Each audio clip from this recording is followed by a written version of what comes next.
देश दुनिया की सारी बड़ी खबरें के सामने मौजूद हूं। सबसे पहले सबसे बड़ी खबर को बताएंगे, जहां पर दिल्ली के अंदर लोकसभा के स्पीकर ओम बिरला से 20 बागी विधायकों की मुलाकात को लेकर तो देश भर के अंदर चर्चा चल रही है कि टीएमसी पार्टी कमजोर होती चली जा रही है और पार्टी के सारे सांसद पलटी मार रहे हैं दोस्तों। लेकिन जो एक वास्तविकता है, जो जमीनी हकीकत है, जिसने पूरी तरीके से पूरे बंगाल की राजनीति को हिलाकर रख दिया है दोस्तों, उसकी अपडेट आप तक पहुंचाएंगे। जहां पर 1 2 नहीं, 500 नहीं, 200 नहीं, 300 400 700 नहीं, बल्कि 1000 से ज्यादा टीएमसी के कार्यकर्ताओं ने कांग्रेस पार्टी का दामन थामा है दोस्तों। बताएंगे एक दिन अचानक से ही बम्पर ज्वाइनिंग हुई है कांग्रेस पार्टी के अंदर दोस्तों। बताएंगे कौन से क्षेत्र से ये बड़ी अपडेट सामने आ रही है। इसी के साथ में चलेंगे एक और बड़ी खबर की तरफ, जहां पर अमेरिका के मामले को लेकर मोदी की चुप्पी पर कांग्रेस पार्टी भड़की है दोस्तों। इसी के साथ में आज्ञाकारी सेवक की भूमिका निभा रही बीजेपी पर राहुल गांधी ने भी निशाना साधा है दोस्तों। इसी के साथ में एक एक करके चलेंगे आज की सारी बड़ी खबरें। तो लेकिन उससे पहले अगर आप भी मानते हैं दोस्तों की पश्चिम बंगाल के अंदर तृणमूल कांग्रेस के हजारों हजार कार्यकर्ताओं का कांग्रेस पार्टी की तरफ आना इस बात के संकेत देता है कि कांग्रेस पार्टी से बंगाल में टीएमसी के कार्यकर्ता उम्मीद करते हैं कि कांग्रेस पार्टी बाउंस बैक करेगी और तृणमूल कांग्रेस के हार का बदला लेगी। तो इस वीडियो को लाइक करके लाल बटन दबाकर चैनल को सब्सक्राइब करके बेल आइकन दबाकर कमेंट बॉक्स में अपनी राय जरूर लिखकर बताएगा। ज्यादा से ज्यादा वीडियो को शेयर कीजिएगा। चलते हैं सबसे पहले सबसे बड़ी ब्रेकिंग न्यूज अपडेट की तरफ दोस्तों, जहां पर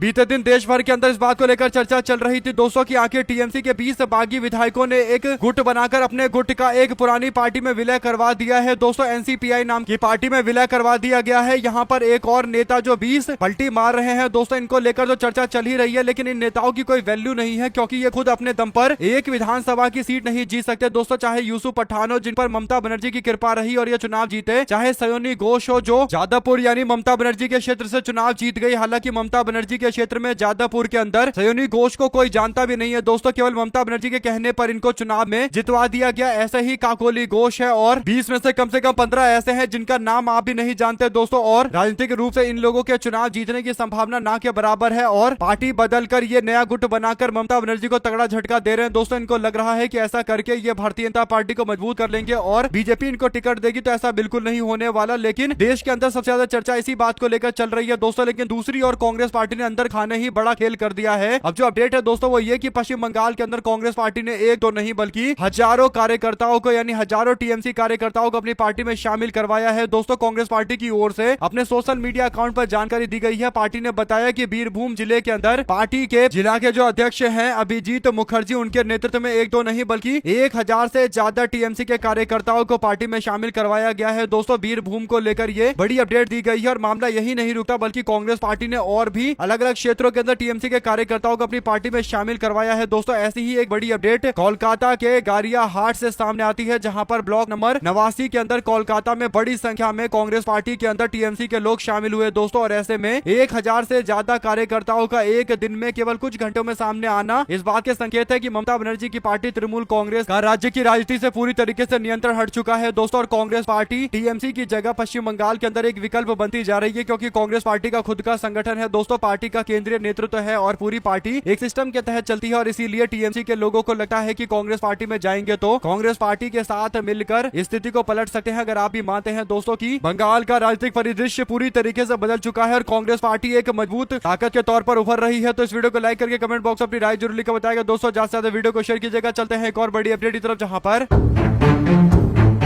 पश्चिम बंगाल के अंदर तृणमूल कांग्रेस के 28 सांसदों में से 20 सांसदों ने एक नया गुट बनाया दोस्तों। और उस गुट का त्रिपुरा की एक पार्टी यानी नेशनलिस्ट सिटीजन्स पार्टी यानी एनसीपीआई के अंदर विलय करवा दिया दोस्तों। बागी गुट की नेता काकोली घोष दस्तीदार ने कहा कि लोकसभा के स्पीकर से मुलाकात करके हमने उनको पत्र सौंप दिया है और ऐलान किया है कि हम नरेंद्र मोदी के नेतृत्व वाले एनडीए गठबंधन का हिस्सा है। बागी सांसद सुदीप बंदोपाध्याय और शताब्दी रॉय ने कहा कि उनका गुट पहले ही एनसीपीआई में विलय कर चुका है, यानी एनसीपीआई नाम की पार्टी में 2/3 से ज्यादा सांसदों के शामिल होने की जानकारी सामने आ रही है दोस्तों। एक तरीके से पार्टी का स्प्लिट भी हुआ है और मर्जर भी हुआ है, यानी तृणमूल कांग्रेस 2 हिस्सों में बटी है, जहां पर 2/3 का एक हिस्सा बटा है और इन्होंने एक छोटी सी पार्टी जिसको कोई जानता भी नहीं था दोस्तों, उस पार्टी में अपना रजिस्ट्रेशन करवा लिया है। तो ऐसे में बिरला से मुलाकात करके जो फोटो सामने आए दोस्तों, उसमें 17 टीएमसी के सांसद दिखाई दे रहे हैं। स्पीकर से मुलाकात के समय सांसद ने बंगाल भाजपा के प्रभारी और केंद्रीय मंत्री भूपेंद्र यादव के साथ बैठक की थी दोस्तों। ऐसे में लोकसभा के जिन सांसदों ने पलटी मारा रहा है दोस्तों, उसमें अबू ताहिर खान का नाम है और खलीलुर रहमान का नाम है, डॉक्टर शर्मिला सरकार का नाम है, पार्थ भौमी का नाम है और असित कुमार माल के साथ साथ सायुनी घोष और जूल मालिया और माला रॉय का नाम है और शताब्दी रॉय का नाम है, सुदीप बंदोपाध्याय, काकोली घोष दस्तीदार और बापी हलदार के साथ साथ अरूप चक्रवर्ती, जगदीश चंद बसुनिया के साथ साथ पारसून बनर्जी और यूसुफ पठान के साथ साथ मिताली बाग का नाम है दोस्तों। लेकिन इसमें जो आप देख सकते हैं वो ये कि दोस्तों अबू ताहिर से लेकर खलीलुर रहमान और शायुनी घोष के साथ साथ यूसुफ पठान ऐसे नेता हैं जिन्हें भारतीय जनता पार्टी अपनी पार्टी में शामिल नहीं करवा सकती थी दोस्तों, और इनको अगर पार्टी में बीजेपी शामिल करवाती तो ये लोग यानी भाजपा के लोग पूरी तरीके से एक्सपोज हो जाते दोस्तों। और वैसे भी अगर यूसुफ पठान बीजेपी में चले जाएंगे तो उनके पास भारतीय जनता पार्टी में राजनीति करने का कोई विकल्प ही नहीं है, और कहां से चुनाव लड़ेंगे और कितने वोट इनको बीजेपी के समर्थक देंगे दोस्तों, ये सबको पता है। ऐसे में 3 मुस्लिम सांसद के साथ साथ कुछ ऐसे चेहरे हैं जो बीजेपी अपनी पार्टी में शामिल करवाएगी तो भाजपा के कार्यकर्ता ही नाराज हो जाएंगे दोस्तों, और यही बड़ा कारण है कि सायुनी घोष जैसे सांसद को भी बीजेपी अपनी पार्टी में शामिल कराने से बच रही है। तो इसीलिए नई पार्टी के अंदर मर्जर करवाया गया है, यानी एनसीपीआई नाम की नई पार्टी बनाई गई है, और ये सारे बागी विधायक बाद में यानी चुनाव से चंद दिन पहले पार्टी में विलय हो जाएगा, इसमें कोई दो राय नहीं है। आप लोग अपनी राय जरूर लिखकर बताएगा और ज्यादा से ज्यादा वीडियो को शेयर कीजिएगा। चलते हैं एक और बड़ी खबर की तरफ, जहां पर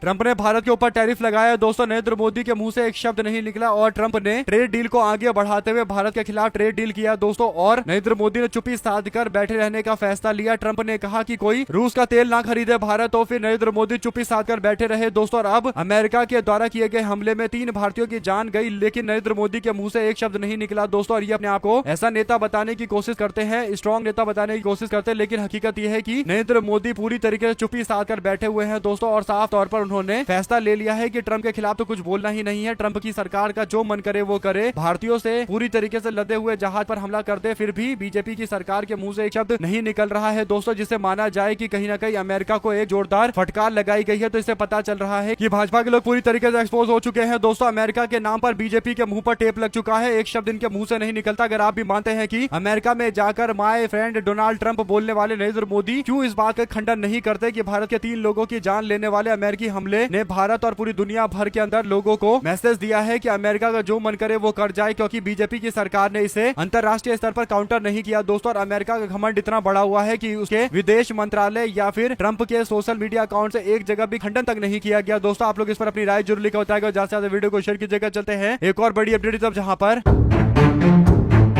कांग्रेस पार्टी के नेता राहुल गांधी ने नरेंद्र मोदी को अमेरिका का आज्ञाकारी सेवक बताया है दोस्तों। राहुल गांधी कहते हैं कि अमेरिकी हमलों के अंदर 3 भारतीयों की मौत हो गई, लेकिन इस मामले पर नरेंद्र मोदी के मुंह से एक शब्द नहीं निकला। उन्होंने कहा कि अमेरिका हमला करने से बाज नहीं आ रहा है और 3 भारतीय नाविकों की हत्या चंद दिनों में हुई है। ना कोई अफसोस जताया गया बीजेपी के द्वारा, न ही कोई माफी मांगी गई, उल्टा अमेरिका ने आदेश देना जारी रखा हुआ है। उनके शब्द पढ़िए, यानी अमेरिकी सेना के आदेश को तुरंत माना जाए, अगर ऐसा नहीं किया जाएगा और उल्लंघन किया जाएगा तो फिर हम लोग बर्दाश्त नहीं करेंगे। यानी अमेरिका वालों को माफी मांगना चाहिए दोस्तों, लेकिन माफी मांगने की जगह ये लोग कहते हैं कि हमारे नियमों कायदों का पालन किया जाए, अगर नियम कायदे कानून का पालन नहीं किया जाएगा तो हम इसी तरीके से जहाज के ऊपर हमला कर देंगे जिसमें भारतीयों की बहुतायत संख्या थी दोस्तों। ऐसे में भारत के अच्छे खासे लोग अर्जेंटशिप पर काम करते हैं दोस्तों, और ऐसे में अमेरिका की दादागिरी के कारण ये लोग काम भी नहीं कर पा रहे, क्योंकि जो लोग जहाज पर काम करने के लिए जाते हैं उनकी कोई गारंटी नहीं है कि अमेरिका के द्वारा मारा गया कोई रॉकेट उनके जहाज पर आकर गिरेगा या नहीं गिरेगा। कुल मिलाकर दोस्तों अमेरिका ने पूरी अफरा तफरी वाली स्थिति मचा रखी है, और इसमें 3 भारतीयों के मौत के मामले को लेकर चुप्पी साधे जाने पर राहुल गांधी भड़क रहे हैं दोस्तों। अगर आप भी मानते हैं कि देश के नेता राहुल गांधी को पता है कि कैसे नरेंद्र मोदी में हिम्मत नहीं है इस मामले पर ट्रंप की आलोचना करने की, और इसीलिए राहुल गांधी मौका नहीं छोड़ रहे ट्रंप से जुड़े इस मामले को लेकर दोस्तों अपनी राय जरूर लिखकर बताएगा। और राहुल गांधी जिस शब्द का इस्तेमाल कर रहे हैं आज्ञाकारी सेवक, क्या आप इस बात से इत्तेफाक रखते हैं दोस्तों? साथ ही साथ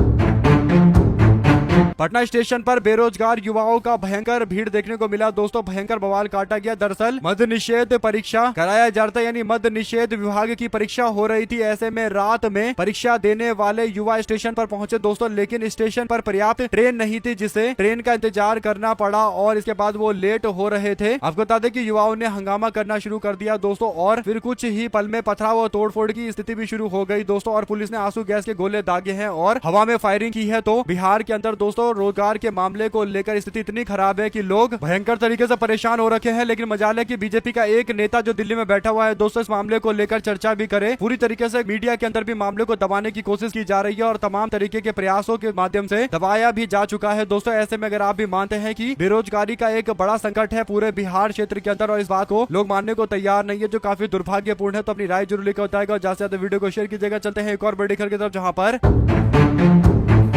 कांग्रेस पार्टी के सांसद मनीष तिवारी कभी कभी बीजेपी वाला बयान दे देते हैं दोस्तों, यानी भारतीय जनता पार्टी की तारीफ कर देते हैं तो बीजेपी के लोग खुश हो जाते हैं और कहते हैं कि मनीष तिवारी ने भारतीय जनता पार्टी की तारीफ कर दी है। लेकिन हकीकत यह है दोस्तों कि मनीष तिवारी के पास लंबा चौड़ा अनुभव है दोस्तों। ऐसे में उन्होंने अब भारतीय जनता पार्टी को जो फटकार लगाई है तो एक भाजपा का नेता आकर मनीष तिवारी की तारीफ नहीं कर रहा। दोस्तों कांग्रेस के सांसद मनीष तिवारी ने secretary of state Marco Rubio और भारत के विदेश मंत्री एस जयशंकर के बीच में फोन पर हुई बातचीत को लेकर प्रतिक्रिया दी है। दोस्तों कांग्रेस पार्टी के सांसद ने कहा कि अगर आप अमेरिकी विदेश विभाग द्वारा जारी विदेश मंत्री डॉक्टर एस जयशंकर और विदेश मंत्री मार्को रूबियो की बातचीत का विवरण देखेंगे तो ये काफी दुर्भाग्यपूर्ण है। और कांग्रेस के सांसद ने आगे कहा कि यह भारत की चिंताओं के प्रति गहरी असंवेदनशीलता दिखाई है अमेरिका ने और इससे दर्शाता है कि इनको कोई पछतावा नहीं हो रहा है और कोई अफसोस नहीं हो रहा है, कोई सहानुभूति नहीं है और कोई हमदर्दी नहीं है, बल्कि एक साफ संदेश दिया गया है कि जो कोई भी स्टेट ऑफ हॉर्मुज के अंदर अमेरिकी प्रतिबंधों का उल्लंघन करेगा उसे उसकी कीमत चुकानी पड़ेगी। और असल में इसका मतलब यह है कि जिस टैंकर पर अमेरिका ने हमला किया था वो कथित तौर पर प्रतिबंध का उल्लंघन कर रहा था। हमले के लिए खुद जिम्मेदार है भारतीय नाविक। कुल मिलाकर दोस्तों हमला करके भारतीयों की जान लेने वाला अमेरिका इस बात को स्वीकार करने को तैयार नहीं है। दोस्तों इस पर आप लोग की जो भी प्रतिक्रिया है लिखकर जरूर बताएगा और ज्यादा से ज्यादा वीडियो को शेयर कीजिएगा। दोस्तों चलते हैं एक और बड़ी खबर की तरफ जहां पर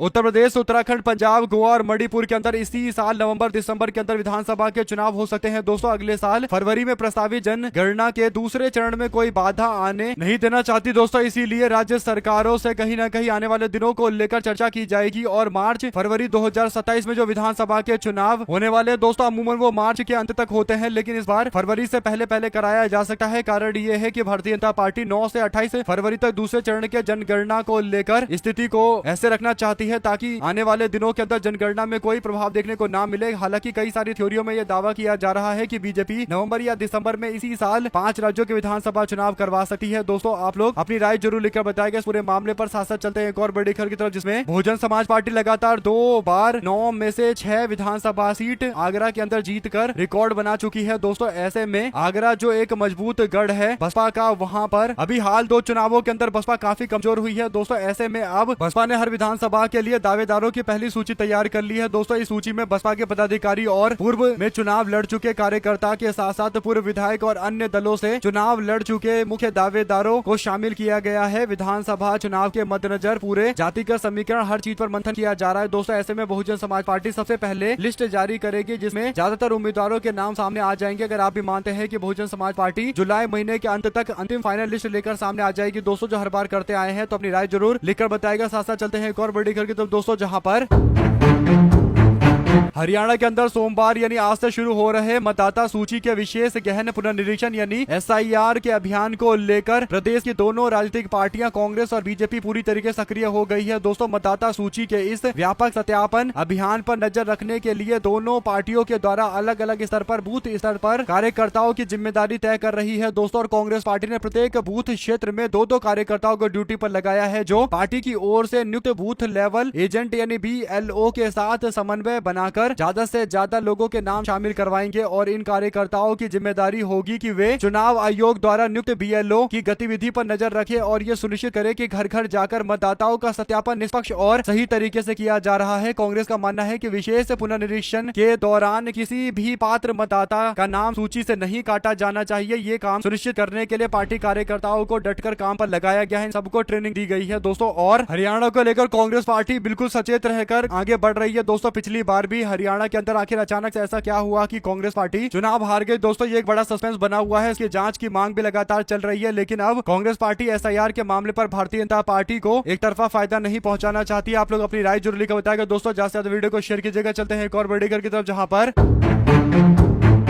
अखिलेश यादव ने कहा कि हमारा मानना है कि छोटे कारोबारी की समस्या, दिक्कतों और चुनौतियों के साथ साथ अपेक्षाओं, आकांक्षाओं को तब तक नहीं समझा जा सकता जब तक उनकी परेशानी को समझने के लिए उनको अस्थायी या अस्थायी रूप से वर्गीकृत नहीं किया जाता, यानी स्थायी या अस्थायी रूप से वर्गीकृत नहीं किया जाता, तब तक उनकी समस्या हमारे सामने स्पष्ट नहीं हो सकती। दोस्तों, अखिलेश यादव कम से कम सैकड़ों नहीं तो हजारों उत्तर प्रदेश के कारोबारियों को लेकर ये बयान दे रहे हैं कि कारोबारियों के दुख दर्द को हमको समझना पड़ेगा, उनकी दिक्कतों को, चुनौती को समझना पड़ेगा, उनकी अपेक्षाओं और आकांक्षाओं को हम आगे लेकर चलेंगे, तभी हमको आगे आने वाले दिनों के अंदर सरकार बनाने का भी मौका मिलेगा। ऐसे में दोस्तों, आप लोग अपनी राय जरूर लिखकर बताएंगे। इस पूरे मामले पर चलते हैं एक और बड़ी अपडेट तरफ, जहां पर राम मंदिर ट्रस्ट के बचाव में आ गया विश्व हिंदू परिषद। दोस्तों, ऐसे में विश्व हिंदू परिषद के राष्ट्रीय अध्यक्ष आलोक कुमार ने प्रेस कॉन्फ्रेंस की और एसआईटी की उन खूबियों को गिनवाया जो नृपेंद्र मिश्रा पहले ही गिनवा चुके हैं। सवाल यह है कि चंपत राय कहां है, अनिल मिश्रा क्या कर रहे हैं, जो सवालों के घेरे में है वे जवाब देने से क्यों डर रहे हैं, क्या अपने हिस्से के सारे जवाब एसआईटी के जरिए देंगे क्या? लोग ये सवाल भी पूछ रहे हैं दोस्तों, और बात एकदम सही भी है। आप लोग इस पर अपनी राय जरूर लिखकर बताएगा। साथ साथ चलते हैं एक और बड़ी खबर के दोस्तों, जिसमें टीएमसी में बगावत के बीच में ममता बनर्जी ने बड़ा फैसला लेते हुए सयोनी घोष के साथ साथ माला रॉय को पोस्ट से हटाया दोस्तों, और बगावत से जोड़कर इस फैसले को देखा जा रहा है। आपको बता दें कि जादवपुर से सांसद सयोनी घोष को टीएमसी की युवा कांग्रेस के अध्यक्ष के पोस्ट से हटाया गया और अर्नब बनर्जी को जिम्मेदारी दी गई है, जबकि कोलकाता दक्षिण की सांसद माला राय की जगह नादिया जिले के कालीगंज से विधायक अलीफ अहमद को आगे बढ़ाया गया है और तृणमूल महिला कांग्रेस का अध्यक्ष बनाया गया है। दोस्तों, इसी के साथ में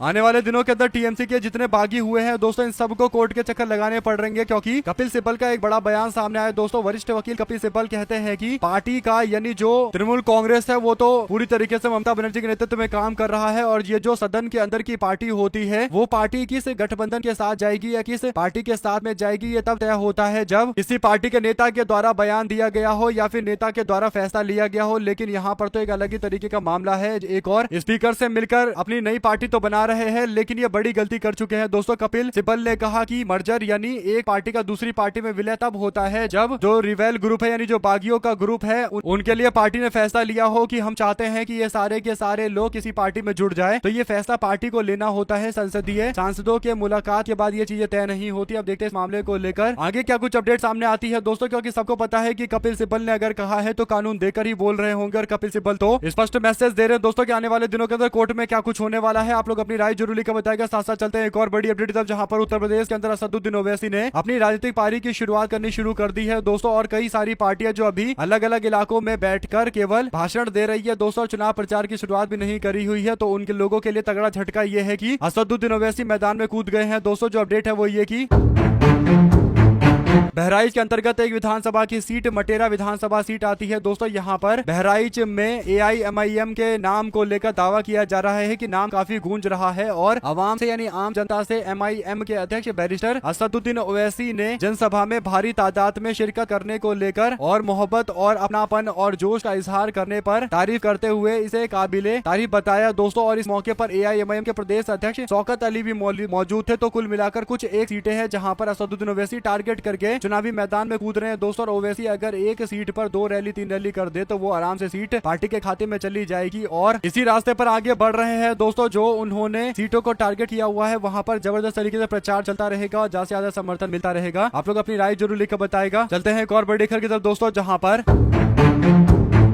भारत की आम जनता में इस बात को लेकर गुस्सा है दोस्तों कि अमेरिका को क्यों सबक नहीं सिखाया गया। अमेरिका के राष्ट्रपति ट्रंप के साथ नरेंद्र मोदी जो गलबैया करते रहते हैं, हाउडी मोदी करते रहते हैं, नमस्ते ट्रंप करते रहते हैं, उसे ट्रंप की सरकार, उसकी सेना के द्वारा भारतीय लोगों के ऊपर हमला किया गया दोस्तों। ऐसे में भारतीय लोगों को सुरक्षित रख पाना काफी मुश्किल है दोस्तों। ऐसे में आपको बता दें कि न्यूज टेम्पलेट में जो बातें छप रही है दोस्तों, यानी नरेंद्र मोदी सरकार के द्वारा कोई जवाब नहीं दिया जा रहा, तो न्यूज वाले खुद से ही माहौल बनाने की कोशिश कर रहे हैं। एबीपी न्यूज पर जो टेम्पलेट इस्तेमाल किया गया दोस्तों, उसमें लिखा हुआ था कि भारतीयों की मौत का बदला शुरू, ईरान ने यूएस का हेलीकॉप्टर उड़ाया। सोचिए भारतीय का ईरान बदला क्यों लेगा दोस्तों। यानी बिल्कुल एकदम वैसी बातें चल रही है जैसे सरकार को किसी भी हालत में बचाना है, और बीजेपी सरकार के द्वारा कोई एक्शन नहीं लिया गया तो उस पर भाजपा सरकार पर सवाल नहीं खड़ा करना, बल्कि उल्टा माहौल बनाकर देना है दोस्तों। इसी के साथ में जी न्यूज वाले और एक कदम आगे निकल जाते, कहते हैं भारतीय जहाज पर हमला, अमेरिका को पड़ा भारी एक्शन से ट्रंप के छूटे पसीने। यानी दोस्तों ना इस बात का सिर है ना पैर है, और ये हवा में तीरबाजी चल रही है। एकदम ऐसा लग रहा है कि मानो देश के अंदर जो मीडिया की स्थिति खराब है, दयनीय है दोस्तों, वो एकदम सही है। क्योंकि अगर आप सही से